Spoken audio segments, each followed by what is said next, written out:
স্বাধীনতার 50 বছরে বাংলাদেশ। ভোরে জাতীয় স্মৃতিসৌধে রাষ্ট্রপতি ও প্রধানমন্ত্রীর শ্রদ্ধা। বীর শহীদদের স্মরণ করছে জাতি।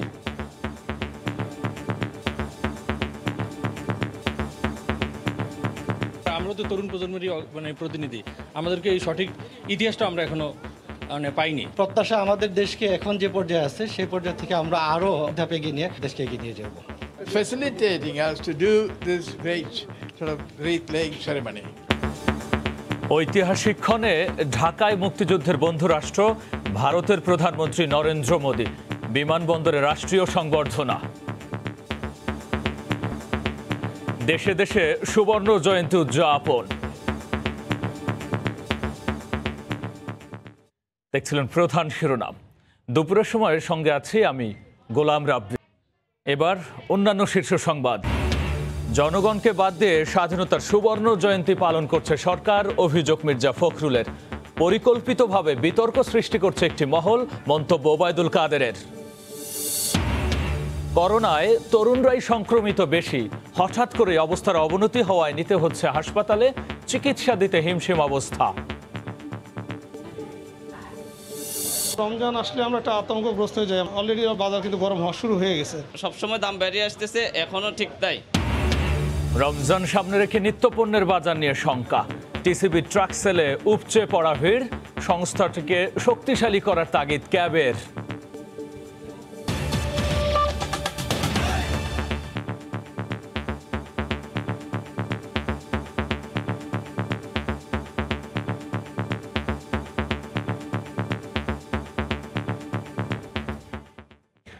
স্বাধীনতার 50 বছরে বাংলাদেশ।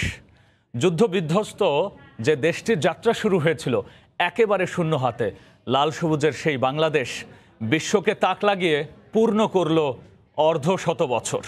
আর যাদের আত্মত্যাগের বিনিময়ে 56,000 বর্গমাইল বিশ্বের মানচিত্রে, তাদের স্মরণ করছে গোটা জাতি। যে মহানায়কের ডাকে এসেছে গৌরবের এ দিন, তার জন্মশতবার্ষিকী সুবর্ণ জয়ন্তীর এ ক্ষণকে করেছে আরও উজ্জ্বল। মানব ইতিহাসের নির্মম আর বিভীষিকাময় রাতও ভোর হয়েছিল।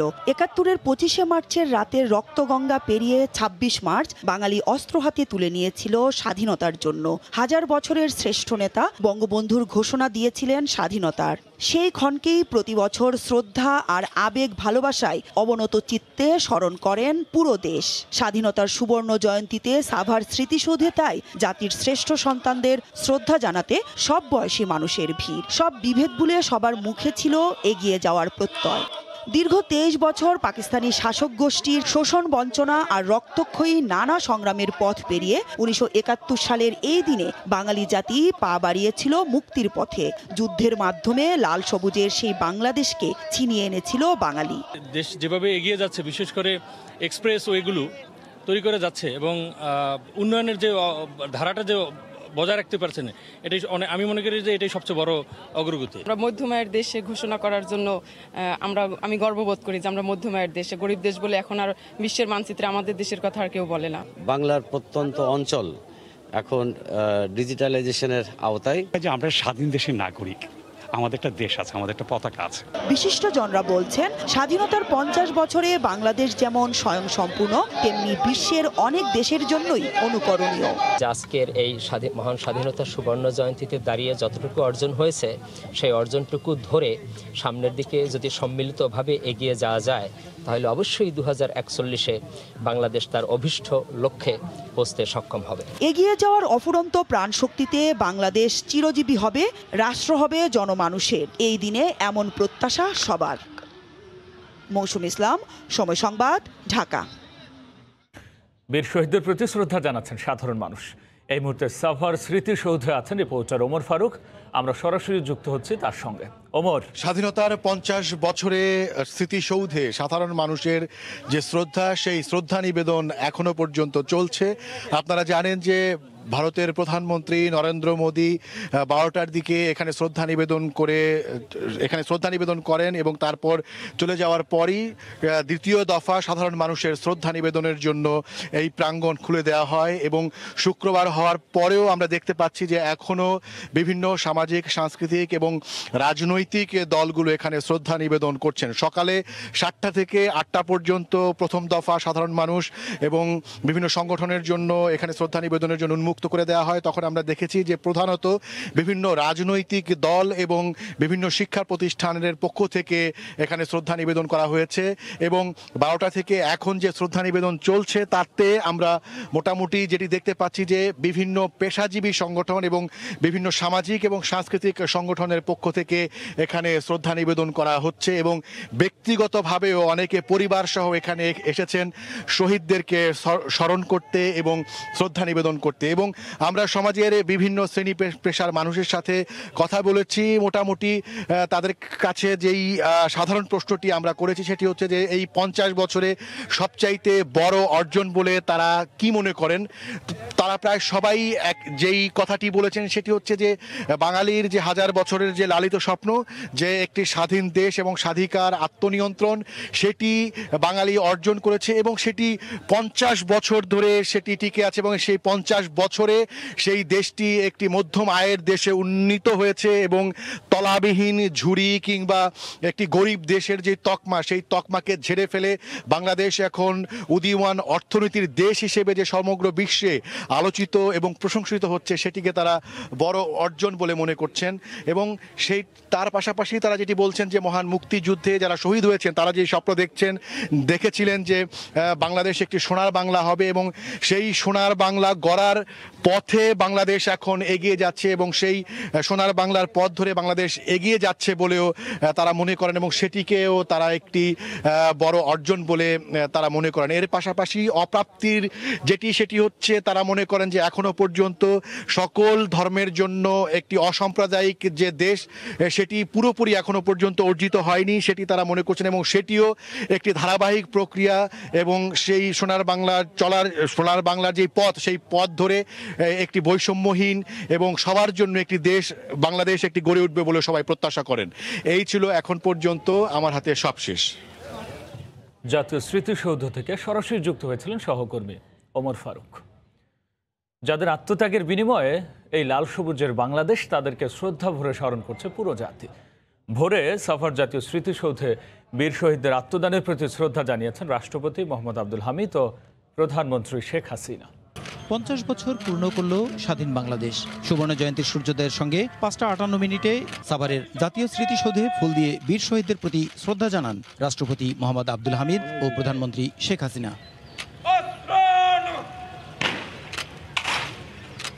এরপর কিছুক্ষণ নীরবে দাঁড়িয়ে থাকেন তারা। 3 বাহিনীর একটি চৌকস দল সশস্ত্র সালাম জানায় বীর শহীদদের প্রতি। শ্রদ্ধা নিবেদন করেন জাতীয় সংসদের স্পিকার ডক্টর শিরিন শারমিন চৌধুরী ও প্রধান বিচারপতি। পরে আওয়ামী লীগের পক্ষ থেকে শ্রদ্ধা জানান সাধারণ সম্পাদক ওবায়দুল কাদের। পরে গণমাধ্যম কর্মীদের তিনি বলেন, সাম্প্রদায়িকতাকে সম্পূর্ণভাবে নির্মূল ও জনগণের কাছে স্বাধীনতার সুফল পৌঁছে দেয়াই স্বাধীনতার সুবর্ণ জয়ন্তীর অঙ্গীকার। সাম্প্রদায়িকতাকে সম্পূর্ণ পরাভূত করতে হবে। স্বাধীনতার স্বাদ ও সুফল বাংলাদেশের প্রত্যেকটি জনপদে প্রান্তিক মানুষের কাছে পৌঁছে দিতে হবে। সেদিনই আমাদের এই স্বাধীনতা সফল বিজয় সার্থক হবে। একদিকে স্বাধীনতার সুবর্ণ জয়ন্তী, অপরদিকে জাতির জনক বঙ্গবন্ধু শেখ মুজিবুর রহমানের জন্মশতবার্ষিকী। করোনা মহামারী সত্ত্বেও এমন এক মাহেন্দ্রক্ষণে বিভিন্ন দেশের রাষ্ট্র ও সরকার প্রধানদের আগমন এবারের স্বাধীনতা দিবসকে এক অন্য রূপ দিয়েছে।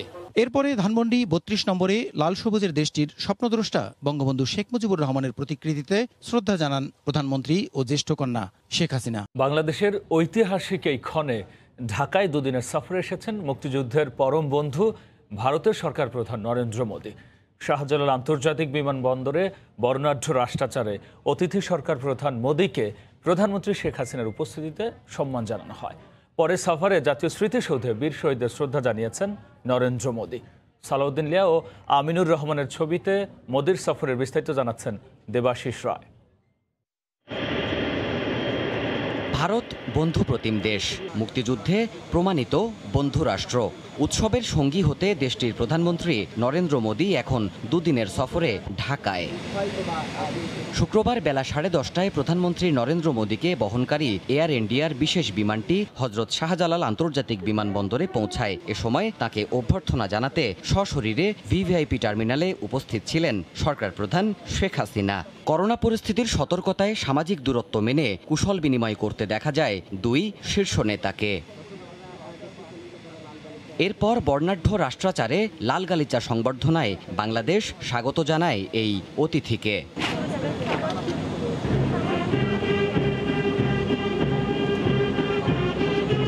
রাষ্ট্রীয় আনুষ্ঠানিকতায় সালাম জানানো হয় ভারতের প্রধানমন্ত্রীকে, দেয়া হয় গান স্যালুট। পরে রীতিমাফিক গার্ড পরিদর্শন ও দুদেশের জাতীয় সঙ্গীত বাজিয়ে সম্মান জানানো হয় এই অতিথি সরকার প্রধানকে। পরে দুই প্রধানমন্ত্রী লাল গালিচায় হেঁটে দুদেশের প্রতিনিধি দলের সদস্যদের সঙ্গে পরিচয় পর্ব সম্পন্ন করেন। নিজে গিয়ে অতিথি নরেন্দ্র মোদীকে গাড়ি পর্যন্ত এগিয়ে দেন বঙ্গবন্ধু কন্যা সরকার প্রধান শেখ হাসিনা। বাংলাদেশের অকৃত্রিম বন্ধু প্রতিবেশী দেশ ভারতের প্রধানমন্ত্রী নরেন্দ্র মোদী 1 বছরের অচল অবস্থা কাটিয়ে প্রথম বিদেশ সফরে এলেন এই বাংলাদেশে। তিনি উদযাপনে সঙ্গী হবেন বাংলাদেশের মুজিব শতবর্ষ এবং স্বাধীনতার সুবর্ণ জয়ন্তীর। এই সফরের মধ্য দিয়ে দুদেশের দ্বিপক্ষীয় সম্পর্ক নতুন উচ্চতায় উন্নীত হবে এমন আশা করছেন কূটনীতিক বিশ্লেষক সহ দুদেশের অগণিত মানুষ। বিমানবন্দরের আনুষ্ঠানিকতা শেষে ভারতীয় বিমান বাহিনীর একটি বিশেষ হেলিকপ্টার প্রস্তুত ছিল নরেন্দ্র মোদীর জন্য। ঢাকা থেকে আকাশ পথে জাতীয় স্মৃতিসৌধে পৌঁছান নরেন্দ্র মোদী। সেখানে শ্রদ্ধা জানান শহীদ বেদিতে। 3 বাহিনীর সুসজ্জিত দল সামরিক কায়দায় সম্মান জানায় এই অতিথিকে। এই সফর স্মরণীয় করে রাখতে প্রথা অনুযায়ী সেখানে ওষুধি অর্জুন গাছের চারা রোপণ করেন তিনি। এরপর পরিদর্শন বইতে নরেন্দ্র মোদী লেখেন, অর্ধশত বছর আগে স্বাধীনতা অর্জনে বাঙালির ঐতিহাসিক জনযুদ্ধের বীরত্বগাথা। দেবাশিস রায়, সময় সংবাদ, ঢাকা। জাতীয় প্যারেড গ্রাউন্ডে মুজিব শতবার্ষিকী ও সুবর্ণ জয়ন্তীর আনুষ্ঠানিকতায় বিকেলে যোগ দেবেন ভারতের প্রধানমন্ত্রী নরেন্দ্র মোদী। অনুষ্ঠানে উপস্থিত থাকবেন রাষ্ট্রপতি মোহাম্মদ আব্দুল হামিদ এবং প্রধানমন্ত্রী শেখ হাসিনা। এই মুহূর্তে সেখানে আছেন রিপোর্টার ফেরদৌস লিপি। সরাসরি যাচ্ছি তার কাছে। লিপি, আজকে 10ম দিনের অনুষ্ঠানে এক ইতিহাসের মহেন্দ্রক্ষণ উদযাপনের জন্য অপেক্ষা করছে জাতীয় প্যারেড স্কয়ার। আপনি জানেন বঙ্গবন্ধু শেখ মুজিবুর রহমানের জন্মশতবার্ষিকী এবং স্বাধীনতার যে সুবর্ণ জয়ন্তী রাষ্ট্রীয়ভাবে উদযাপন করা হচ্ছে 10 দিন ব্যাপী। আজকে তার সমাপনী দিন এবং এই সমাপনী দিনে বাংলাদেশের জন্য অনেক বেশি পাওয়া, সেটি হচ্ছে গেরিলা যুদ্ধে বাংলাদেশের রণাঙ্গনে যে বন্ধু রাষ্ট্র ভারত সহযোগিতা করেছিল তার প্রধানমন্ত্রী নরেন্দ্র মোদী এই সমাপনী দিনে উপস্থিত থাকবে এবং বিকেল 4:30টায় তিনি জাতীয় প্যারেড স্কয়ারে এসে পৌঁছানোর কথা এবং তাকে স্বাগত জানাবেন বাংলাদেশের প্রধানমন্ত্রী বঙ্গবন্ধু কন্যা শেখ হাসিনা। এবং আপনাকে যদি প্যারেড স্কয়ারের যে অনুষ্ঠান সূচি সেটি সম্পর্কে বলি, সেটি হচ্ছে এখানে সম্মানিত অতিথি, প্রধান অতিথি রাষ্ট্রপতি মোহাম্মদ আব্দুল হামিদ এবং আলোচনার পর্বে যে সভাপতি প্রধানমন্ত্রী শেখ হাসিনা উপস্থিত হওয়ার পর আনুষ্ঠানিকভাবে এই আয়োজন, বর্ণাঢ্য আয়োজন সেটি শুরু হবে। এবং এই বর্ণাঢ্য আয়োজনে প্রথমেই থাকবে আলোচনা পর্ব। আলোচনা পর্বের পর থাকবে যে সম্মানিত অতিথিরা আসছেন তাদেরকে মুজিব চিরন্তন যে শ্রদ্ধা স্মারক, সেই শ্রদ্ধা স্মারক প্রদান করা হবে এবং আলোচনা পর্বের শেষে উন্মোচন করা হবে স্বাধীনতার রজত জয়ন্তীর যে লোগো সেটি এবং তারপর সাংস্কৃতিক অনুষ্ঠান শুরু হবে। এবং এই সাংস্কৃতিক অনুষ্ঠানে বন্ধু রাষ্ট্র ভারতের রাগ সঙ্গীতজ্ঞ অজয় চক্রবর্তী তিনি একটি বিশেষ রাগ সঙ্গীতের মধ্য দিয়ে যেটি বঙ্গবন্ধুকে উৎসর্গ করা হয়েছে তার মধ্য দিয়ে সাংস্কৃতিক অনুষ্ঠান কিন্তু শুরু হবে। এবং এই যে বর্ণাঢ্য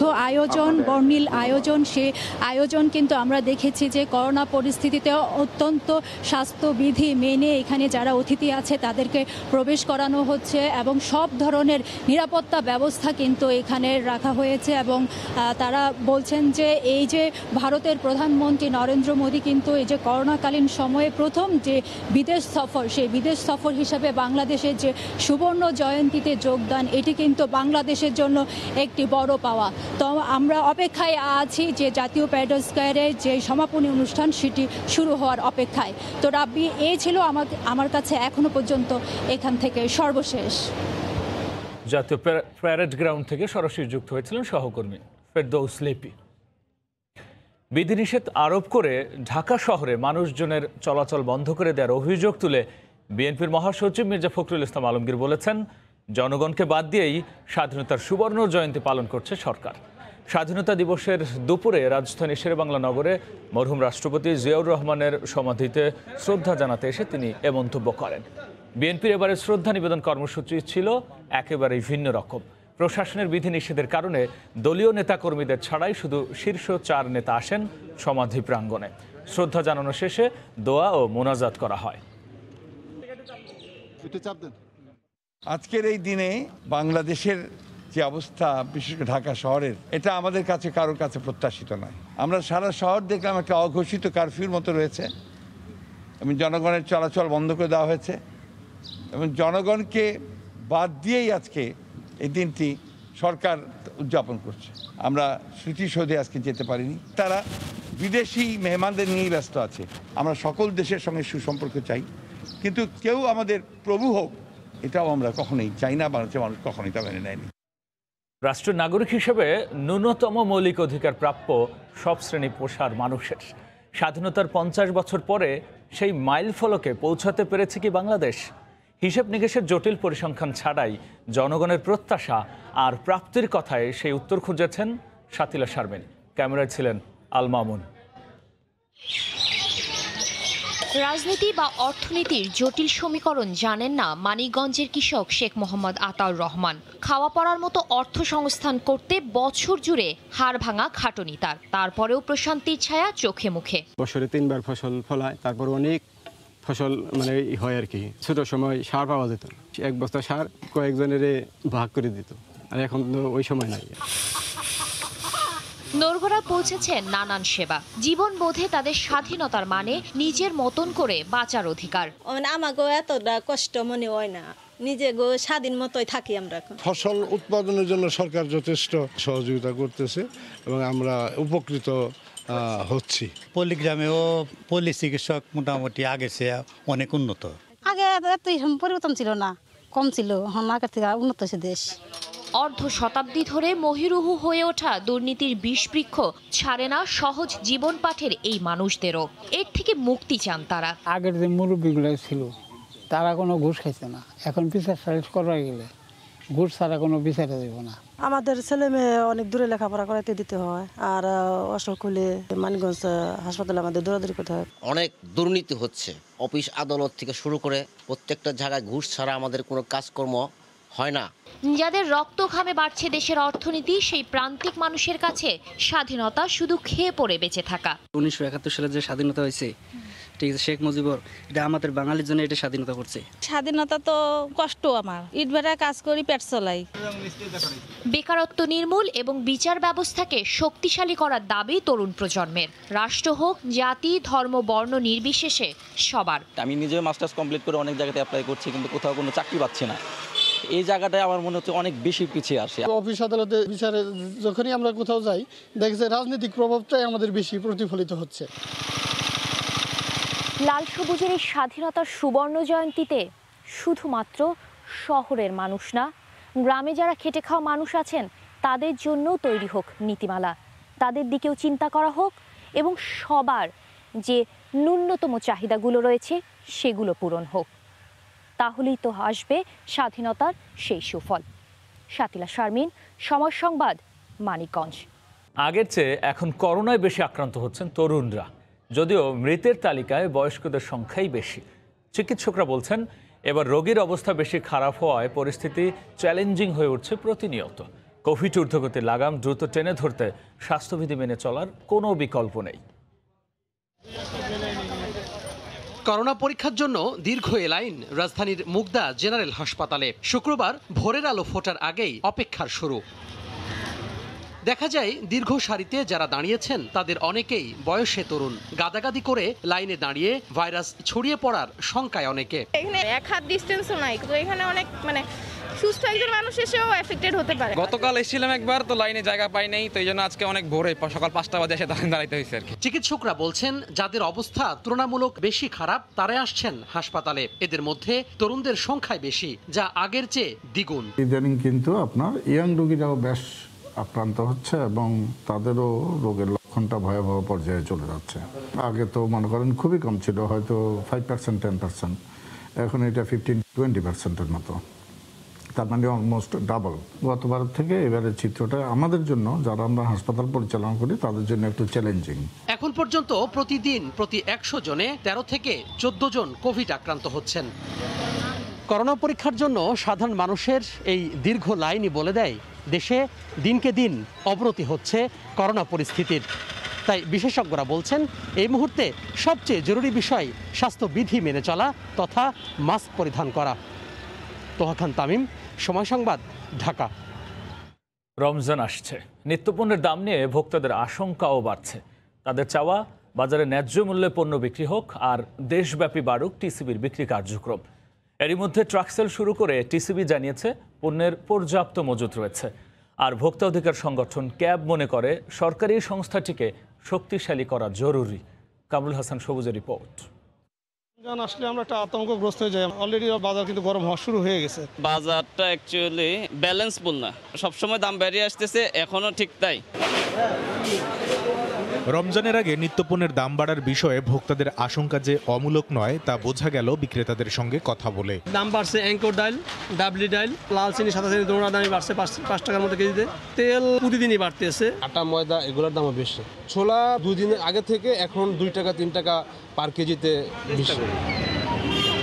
বাজারে যখন নাভিশ্বাস, তখন টিসিবির পণ্য কিনতে ভর দুপুরেও ক্রেতাদের দীর্ঘ লাইন দেখা গেল রাস্তার পাশে। আমরা তো চাই যে সবসময় যেরকম বাজার মূল্য থাকে এরকমই থাকুক। প্রতিটা বাজারের কাছে প্রতিটা মোড়ে মোড়ে যদি চালু করে রাখে টিসিবি, সরকারের লগ্যাও ভালো, টিসিবির লগ্যাও ভালো, আর গরিবের লগ্যা সবসময়ই ভালো। রমজান উপলক্ষে গত 18 মার্চ থেকেই 50 টাকা কেজি দরে চিনি, 55 টাকায় মসুর ডাল, 90 টাকা লিটারে সয়াবিন তেল ও 15 টাকা কেজি দরে আমদানি করা পেঁয়াজ বিক্রি শুরু করেছে সরকারি বিপণন সংস্থা টিসিবি। এর দুদিন পরই ট্রাক প্রতি বরাদ্দ বাড়িয়ে করা হয়েছে দ্বিগুণ। আগামী মাসের শুরুতে যোগ হবে খেজুর ও ছোলা। তখন ঢাকা সহ সারা দেশে ট্রাকের সংখ্যা 400 থেকে বাড়িয়ে করা হবে 500। ভোক্তাদেরকে আশ্বস্ত করতে চাই যে টিসিবি ডিলারদের নিকট পর্যাপ্ত পরিমাণে তেল, চিনি, মসুর ডাল, ছোলা এবং খেজুর পাওয়া যাবে। এবার আগেভাগে নেয়া টিসিবির এই উদ্যোগকে সাধুবাদ জানিয়েছে ভোক্তা অধিকার সংগঠন ক্যাব। অতি মুনাফাখোর ব্যবসায়ীদের দৌরাত্ম্য বন্ধে টিসিবিকে আরও শক্তিশালী করার তাগিদ সংগঠনটির। টিসিবিকে যদি শক্তিশালী করে আর কি, তাহলে ব্যবসায়ী যারা আছে, যারা সুযোগ সন্ধানী, তারা কমপক্ষে কিছুটা স্তীমিত থাকবে এবং তারা যেভাবে পণ্যের দাম বাড়ে এই বাড়ানোর সুযোগটা পাবে না। ভোক্তা স্বার্থে টিসিবির এই কার্যক্রমের পাশাপাশি দেশব্যাপী বাজার তদারকিও শক্তিশালী করার দাবি ভোক্তাদের। কামরুল হাসান সবুজ, সময় সংবাদ, ঢাকা।